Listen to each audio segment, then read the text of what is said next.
Today, we are going to watch explaining how two companies ruined the credit card market. Is the credit card market ruined? Let me know down in the comments. Also, don't forget to like the video, subscribe to the channel. Let's see what's going on here. This is Cristobal, and he's got a huge problem.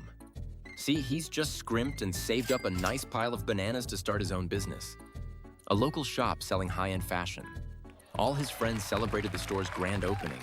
And his very first customers streamed in, fascinated by his collection of wares.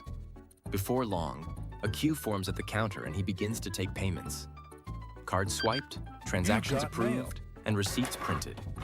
It was a good day of work, Cristobal thinks, as he closes shop and prepares for tomorrow's crowd.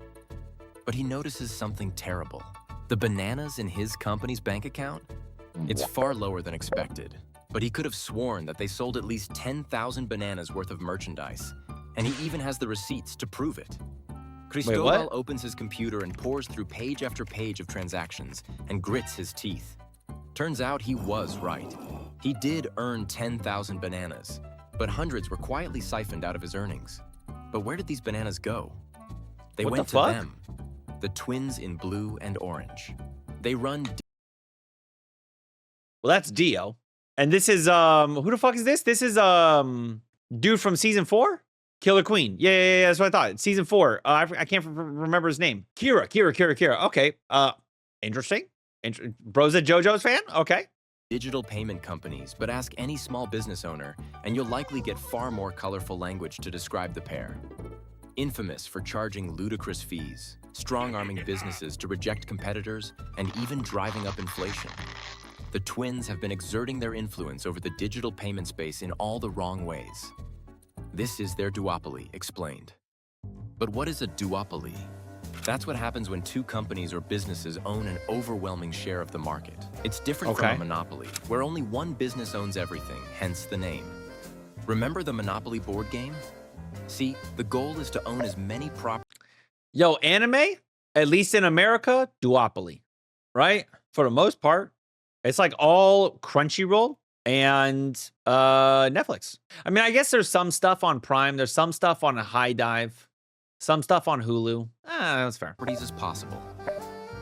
The more properties you buy, the more and more restrictive it becomes to other players because they're more and more likely to land on your plots, paying you in the process. Buy up all the property and no other players are able to fight back against your total dominance, securing victory via Monopoly. But instead of just one player owning everything, what if they made a deal with another player to split the board halfway? This would change the situation to a duopoly instead. Easy, right?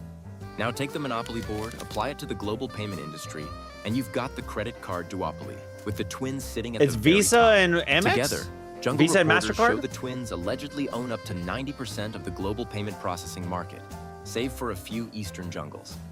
What is it? I'm so confused. Who are these credit card payment? What are they? Who are these twins? You see at the mall is owned by Cristobal or his buddy Laurent. As a customer, or his buddy you feel Laurent. starved for choice, right? When you've got no alternatives, you're forced to pick the option you hate the least. This is exactly what's happening to business owners when they have to deal with digital payments. They've got no choice but to choose between blue or orange, or risk losing customers because of their inability to it's Visa and process MasterCard. payments. Make no mistake, the twins are keenly aware of their stranglehold over the market and have used it to further their dominance. Just like in Monopoly fashion, they too have pretty much full control of the entire board, and other players are struggling to fight back. But the question is, how do the entire board, and other players are... This is Amex, no?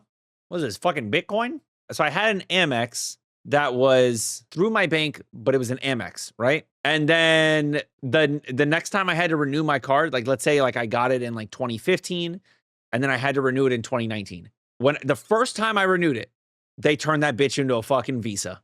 The first time. They say, yeah, we're not doing Amex anymore. Now it's Visa. That's crazy. And that bottom one's Bitcoin, no? Struggling to fight back. But the question is, look like Bitcoin, how did they bro. I don't know. become so powerful? Was it luck, cunning? What was that BB? What is that BB? I don't know what that is. I've never seen it before in my life. I only know Visa, MasterCard, and Amex. Shit, even MasterCard, I swear I don't ever see. I thought Visa had a stranglehold on the game. I didn't even know MasterCard had like any sort of like, you know? Or something a little more under the table. Let's rewind back to the 1960s. Back to a time when the jungle's payment world was wild, untamed, and full of opportunity. Back then, enterprising monkeys could set up their own little payment stands. Bananas changed hands in all sorts of ways. Some with IOUs, some with pretty stones, and even a few with good old barter trade. It was honestly chaos, as everyone was still new to this whole digital payment thing. But then, two brothers, Blue and Orange, saw through the chaos and came to a realization. If they could convince the biggest banks in the jungle to use their proprietary payment services, they could control the flow of bananas everywhere. No more IOUs, no more shiny stones, no more barter trade. The whole industry would change, and they would be the ones controlling the flow of bananas. Their plan was concrete. Chaos is a ladder, one that the twins would climb to eventually dominate the market of digital payments. And so they started small.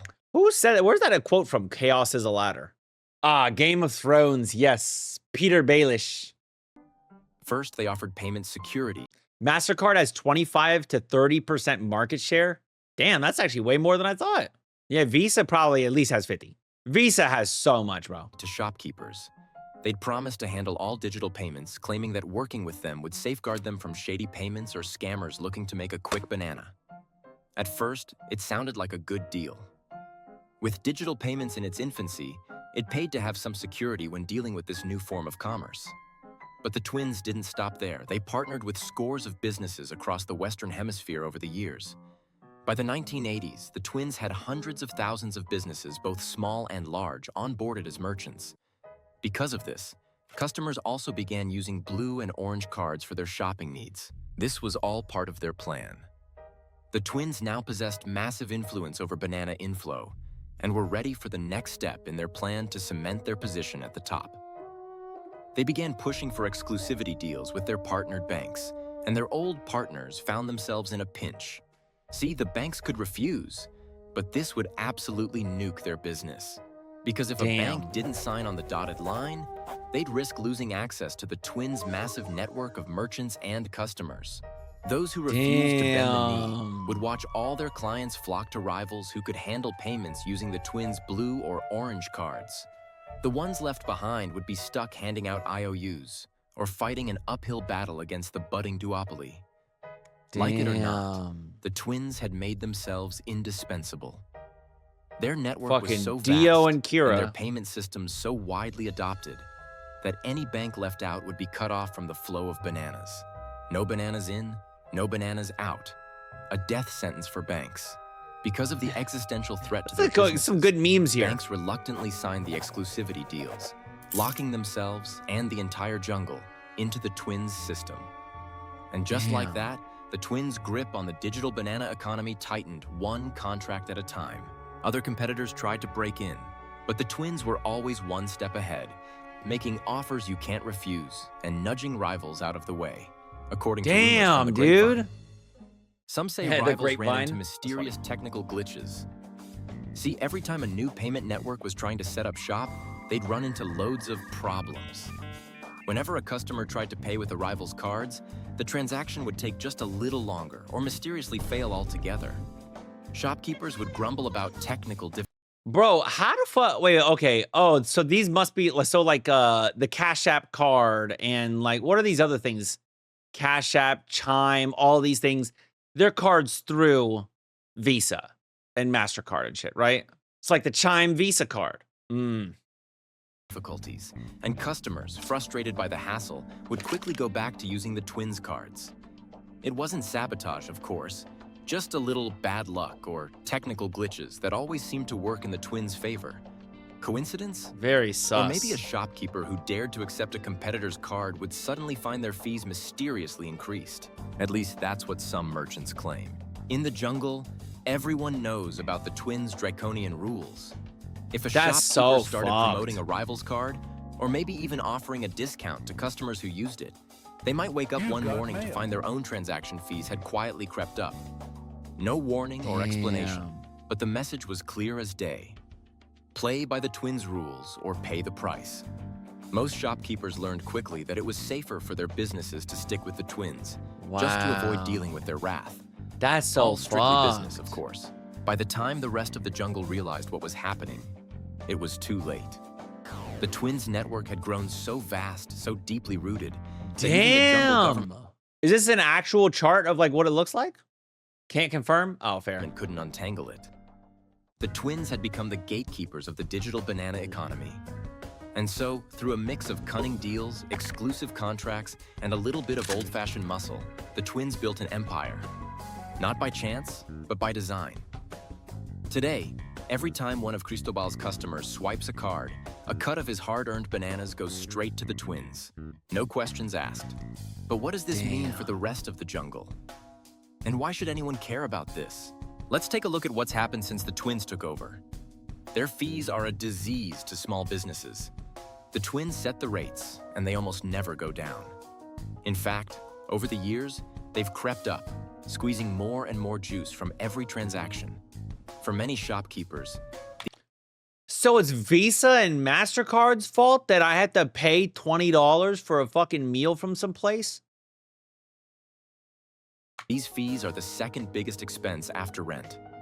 Some say it's just the cost of doing business. Others call it daylight robbery. And to Cristobal, he's got no choice but to bite the bullet, because leaving the network could mean losing a big chunk of his customers who exclusively use Blue and Orange's cards. But it's not just about the fees. The twins have a habit of gobbling up any competitor that dares to challenge their rule. See a new payment network sprouting up? Give it a few months, and it's either bought out, buried in red tape, or quietly acquired into the twins' system via business merger. The jungle's seen it all before, and history always repeats itself. No matter how many upstarts try to shake things up, the twins always seem to come out on top. And if you think the twins are content to just collect their fees, think again. They've been known to flex their muscles in ways that go far beyond the card reader. They've been linked to scandals where major gaming platforms Steam! removed certain controversial games, with platforms saying they changed their rules out of fear of losing access to the twins' payment network. And if you don't play by their rules, you risk being cut off from the entire digital banana economy. For many businesses, that's something you cannot risk. Beyond the dubious nature of their demands, this is a clear signal of their intentions. The twins don't just want to dominate the payment space, but they also want to be able to dictate how their merchants run their business. But that's not even the worst part. Entire jungles aren't spared from the twins' wrath. Elephant's Jungle in the east tried to create their own payment network, BuPay, offering merchants a cheaper and fairer way to move bananas. The twins didn't take this lightly and used every legal trick in the book, according to critics. Lobbying, complaining to the US jungle about the supposed unfair market conditions in Elephant's Jungle. And let's not forget the impact on normal monkeys like us. Wait, what's BuPay supposed to be? I should probably just check the comments. Comments will probably tell me everything. With the twins controlling nearly every digital payment, prices creep up for everyone. Shopkeepers have no other option than to pass the fees on to customers, and before you know it, the cost of bananas, coffee, and even jungle rent starts to rise. Some call it inflationary pressure. What the fuck? Cristobal just calls it industry collusion. And with the twins' dirty laundry coming to light, the monkeys are starting to notice. And many are not happy with the twins flexing their influence in all the wrong ways. Remember Elephant's homegrown network BuPay? When the twins tried to muscle in with their usual tricks, high fees, exclusivity deals, and a take-it-or-leave-it attitude, Elephant didn't roll over. Instead, he rallied the jungle and doubled down. Not only did BuPay offer a cheaper, fairer way to move bananas, but they made sure it was the only card allowed to run on the jungle's new superhighway, the UPI. The twins cried foul. Dang, get wrecked. Fuck you, Visa and Elephant MasterCard. stood firm. He even Your own passed fault. new rules. No more exclusive deals with the twins. Oh, every good. animal could Dude, I choose which card wish. to carry. Yo, I The result? wish. BluePay's share of the jungle's credit card market exploded, and the twins suddenly found themselves scrambling to keep up, forced to have a taste of their own medicine. It's a sign to the rest of the jungle. They're not untouchable if communities stand together and the leaders have the courage to act against their duopoly. But this wave of criticism isn't just seen abroad. Everywhere, more animals are starting to take matters into their own hands. Shopkeepers are starting to talk, experimenting with new ways to trade bananas. Governments are on the prowl too. Interesting. Senate hearings, investigations, and new laws are all on the table. The twins might still Hey! have the upper hand, but the days of doing business in the shadows are slowly coming to an end. Good. Cristobal Let's isn't go. giving up either. This is dope. I love He's this. joined a group of shopkeepers demanding transparency and fair play, and have started speaking to their local representatives about the issue and pushing for change. But realistically, there's a long road ahead in terms of dismantling the twins' True. control. They have But at the very so least, much It seems that the monkeys are finally taking capital in the market. You know, action, they and have only so time much will tell how the influence in the situation market. plays out. And when in doubt, This as we was like to super say on this interesting. channel, always Damn. follow the bananas. So if any monkeys are I confused, learned so remember- much, bro. I learned so much from this. I just learned so much. I love videos like this that just teach me shit. Thank you for teaching me something today. I appreciate it. Remember, this is just a hypothetical explainer about credit card duopolies, explained using bananas and animals. This video is purely for educational purposes only, and any resemblance to actual people, places, or businesses, living or extinct, is purely coincidental. Please do not sue Monkey. Thank you so much for watching. Hey, bro. Listen, it's basically at the ending. At the ending, he's like, yo, if you think that I'm talking about you, then maybe you're up to some funny business, because I'm not talking about you. I'm not. Don't sue me, please. Shout out to Monkey Explains. That was awesome. That was great. I absolutely loved it. I loved the video. I feel like I learned so much about this this credit card situation. I had no clue. I've learned so much. I love videos like this that teach me things. What did you guys think about this video? Let me know down in the comments. BooPay is to make it so Visa and MasterCard have to go through a secondary system to avoid hidden fees. Oh, wow. Get fucking wrecked. Awesome. What do you guys think? Let me know down in the comments. If you enjoyed the video, don't just click the like button or leave a comment, or rather, don't just leave a comment. Also, click the like button and subscribe to the channel. Until next time, make sure you all keep it fresh.